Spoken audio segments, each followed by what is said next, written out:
এসব কি হচ্ছে শুভেন্দুদা? প্রতিটি মা বোনের চোখে জল আসছে, প্রতিটি মা বোন রাস্তাঘাটে হাহাকার করছে। এসব কেন হচ্ছে? এসব কি? আজ আমরা আপনাকে বিশ্বাস করে মুখ্যমন্ত্রী করেছি, আজ আমরা আপনাকে বিশ্বাস করে ওই চেয়ারটাতে বসিয়েছি। কেন? আপনাকে আমরা বিশ্বাস করি বলে। আর আপনি প্রতিটি মা বোনের চোখে জল ঝরাচ্ছেন। এসব কি হচ্ছে? প্রতিটি মা বোনকে রাস্তাঘাটে আন্দোলন করতে হচ্ছে এখনো। আপনি 3 মাস সময় দিয়েছিলেন, 3 মাস তো পেরিয়ে যাচ্ছে। তাহলে কিছু মা বোন পেয়েছে, কিছু পায়নি, এটা তো ঠিক না। পেলে প্রতিটি যোগ্য মা বোন সমান করে পাবে, আর না হলে কোনো মা বোনই পাবে না। আর এখানে কি হচ্ছে, যেসব যোগ্য মা বোন পাওয়ার তা কেউ কিছু পেয়েছে, কিছু পায়নি। সেসব যারা পায়নি তারা চোখের জল ফেলছে। এটা তো যারা ভালো লাগছে না দেখতে জিনিসটা, তাই কি না? যাই হোক শুভেন্দুদা, আজ আপনি আমাদেরকে প্রতিশ্রুতি দিয়েছেন যে আপনি আমাদেরকে জুনের 1 তারিখ থেকে 3000 টাকা দিবেন। তাই জন্য আজ কিন্তু আমরা সেই প্রতিশ্রুতির জন্যই আপনার কাছে টাকাটা হাত পেতে চাইছি। আর আপনি যদি সেই প্রতিশ্রুতি না রাখেন তাহলে এটা কেমন দেখায়? যে আমি তাই আশা করে বলছি যে সব মা বোনেরা এখনো যোগ্য মা বোনেরা টাকা পায়নি, তাদের অবশ্যই পাওয়ার ব্যবস্থা করুন। আর যে সব অযোগ্য মা বোন মানে সরকারি চাকরি করে বা সরকারি পেনশন পাচ্ছে, সেই সব মা বোনদের পাশে থাকুন। আর আপনাকে আমরা অনেক বিশ্বাস করি, কেন আমরা জানি আমাদের নতুন সরকার আমাদের ঠকাবে না। আর সেই হিসাবে আপনাকে মুখ্যমন্ত্রী করেছি। আর আপনি আজ আমাদের সঙ্গে এই সব ঠকবাজ বন্ধ করুন। যোগ্য মা বোনদের চোখে জল মুছে মুখে হাসি ফোটান।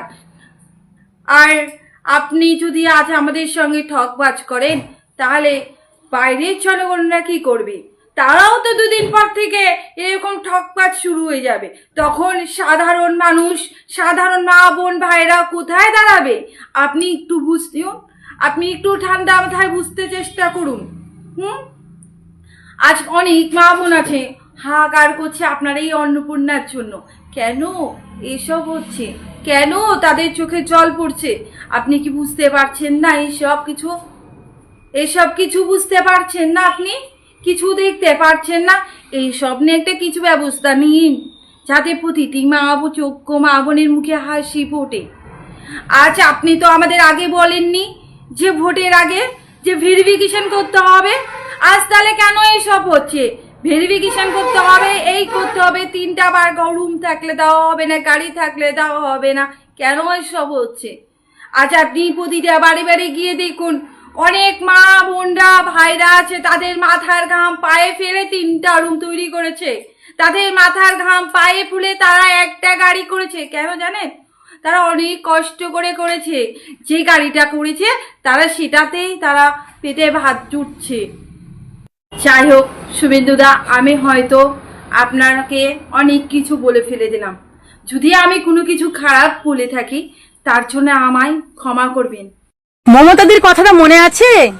বলেছিল দয়া করে জোড়া ফুলে ভোটটা দেবেন, না হলে কিন্তু খেতে পারবেন না, থাকতে পারবেন না, বাঁচতে পারবেন না। হলো? মনে পড়ছে? হ্যাঁ, মনে পড়ছে। আমরা সবাই দেখছি আমাদের দেশের পরিস্থিতিটা, রাজ্যের পরিস্থিতিটা কি। উৎপাত চলছে, সোশ্যাল মিডিয়া ধরে উৎপাত চলছে। যেদিকে দেখছি সেদিকেই কান্না, যেদিকে দেখছি সেদিকেই কান্না। চিনি ছিল 40 হয়েছে 60, পেঁয়াজ ছিল 40 হয়েছে 60, তেল ছিল 180 85 হয়েছে 200, ডিজেলের দাম, গ্যাসের দাম। এমন কিছু আছে যেটা শুধু তোদের সুবিধা দিয়েছে? হ্যাঁ রে অন্ধভক্তরা, এই যে সুবিধাগুলো পাচ্ছিস এগুলো কি শুধু মুসলিমরা একা পাচ্ছে? তোরাও তো পাচ্ছিস। 40 টাকার চিনি 60 টাকায় পাচ্ছিস তো? অন্ধভক্তরা তোরাও পাবি। সরকার যদি কিছু একটা কোনো জিনিসের ওপরে যদি দাম বাড়ায়, সমস্ত জাতির মানুষ তাকে সেই জিনিসটাকে কিনে খাবে, আর সমস্ত জাতির মানুষেরই গায়ে লাগবে। ঠিক আছে? শুধু মুসলিমদের জন্য একা আইন নেই। অন্ধভক্ত গোবর খাওয়ারা আজকের কোন জায়গা পরিস্থিতি গেছে দেখেছিস? অন্নপূর্ণার জন্য কত মানুষ কান্না করছে। যেদিকে দেখছি সেদিকে কান্না। সোশ্যাল মিডিয়ায় তোলপাড় চলছে, ঝড় উঠেছে সোশ্যাল মিডিয়ায়, যেগুলো আমরা দেখতে পাচ্ছি।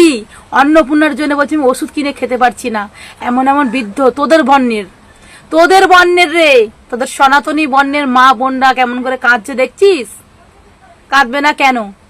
তাদের কষ্ট হচ্ছে, তারা কাঁদবে না কেন? একজনকে দেবে আরেকজনকে দেবে না, কেন করবে এটা? কেন করবে? দিতে হলে সবাইকে দিতে হবে, সবাই দেয় ট্যাক্স।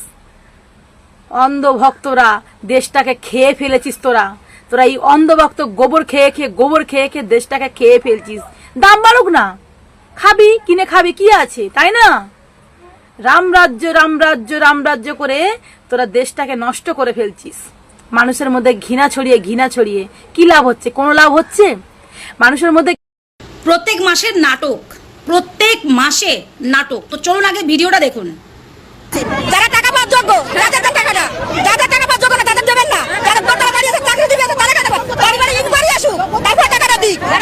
খারাপ হয়ে যাবে, টাকা যদি আমার পেটে তাহলে সবাই পাবে, না তো টাকা দেওয়া বন্ধ। যারা কালকে এসেছে তারা টাকা পাচ্ছে, আর যারা আদি এখানে বিজেপি করে তারা পাচ্ছে চোর হচ্ছে। এই ভিডিও মানুষ চোর, এখন চোর দেয়নি। আমি টাকা পাইনি, তার জন্য আমি আজকে 3 মাস জমা দিয়েছি।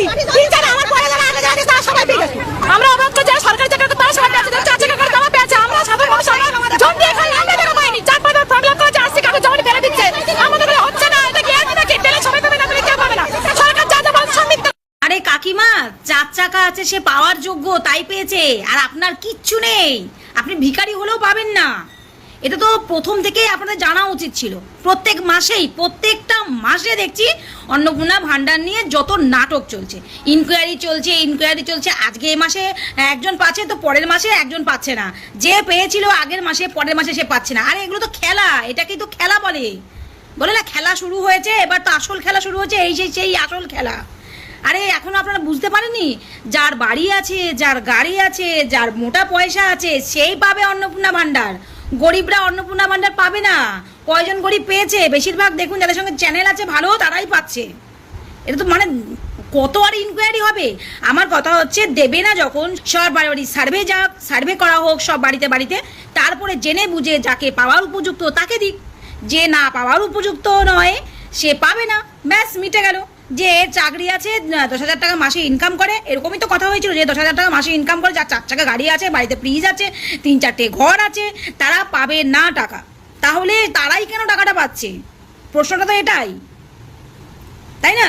আমাকে অনেকেই ভিডিওতে কমেন্ট করছে, অন্নপূর্ণা ভান্ডার মনে হয় ঢোকেনি, ওই জন্য এরকম ধরনের ভিডিও করিস। আবার অনেকে বলছে অন্নপূর্ণা ভান্ডার ঢুকেছে না, ওই জন্য ভালো মন্দ খাচ্ছিস। আমার অন্নপূর্ণা ভান্ডার প্রয়োজন নেই, আমার দরকার নেই, আমার চলে যাচ্ছে কোনো রকম, টেনে টুনে আমার অভাব নেই, চলে যাচ্ছে, এটুকুই বলবো। আর ঠাকুরকে বলবো সবসময় যেন হাত আঁচানোর জন্য এরকম দিনই রাখে, যেন হাতটা খেয়ে আমি ধুতে পারি, এরকম দিনটাই যেন রাখে।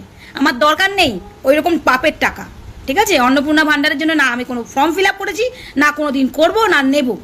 যেখানে আমার রুচি নেই আর যাদের জন্য আমার রুচি নেই তাদের আমি ছায়াও মারাই না, ঠিক আছে? তাদের সবারই প্রশ্নের উত্তর দিয়ে দিলাম। যার সাথে আমার চলে না বলে না, তার ছায়াও আমি মারি না। আমি হচ্ছে ওই রকম ধরনের, আর থুতু ফেলে থুতু মুখে নেওয়ার মতো মেয়ে আমি নই।